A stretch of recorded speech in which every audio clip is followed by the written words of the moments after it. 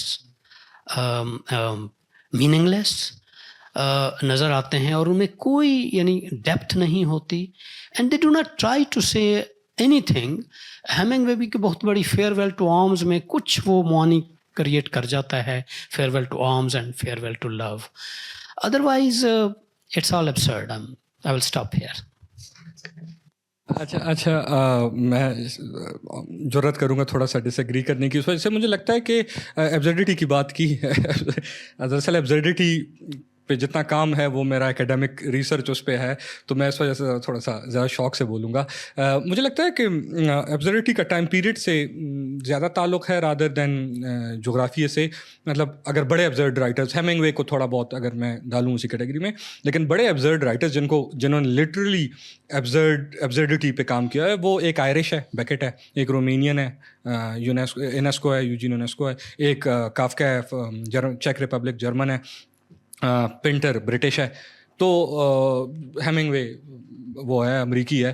تو مجھے لگتا ہے کہ یہ شاید وہ اور آلموسٹ پچھلی صدی کے دونوں سارے کردار ہیں. یوجین اونیل تو ایبزرڈ نہیں ہے، لیکن میں اس کو بھی ایک ڈس اپوائنٹڈ رائٹر، مطلب his characters are disappointed. تو وہ اگر میں ان کو دیکھوں تو دونوں یہ سارے لوگ اس ٹائم پیریڈ میں لکھ رہے ہیں کہ یا تو پہلی جنگ عظیم یا دوسری جنگ عظیم کے بعد یہ کام آ رہا ہے. تو شاید ٹائم کا اس میں کام ہو. اگر امریکن، آپ نے چونکہ تمام امریکن رائٹرز کی ذکر کیا، تو پھر تو we have the American transcendentalists as well. Ralph Waldo Emerson ہے، والٹ وٹمن ہے، ایڈگر ایلن پو ہے. تو آئی بلیو ان کے کام میں معنی، مطلب ان کا سارا کام ہی یہی ہے کہ معنی ایگزسٹ کرتا ہے. سیلف ریلائنس ایمرسن کا جو ایسے ہے، یا وٹمن کی جتنی نظمیں ہیں، یا ایون پو کا بھی یہی ہے کہ معنی ایگزسٹ کرتا ہے، ڈارکر شیڈز میں کرتا ہے. تو مجھے لگتا ہے کہ شاید امریکہ میں مطلب ویریشن رہی ہے، ایسے نہیں ہے.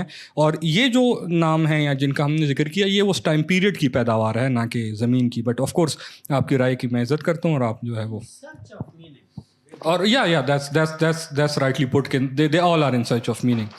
Thank you so much آپ کے کامنٹ کا. Thank you.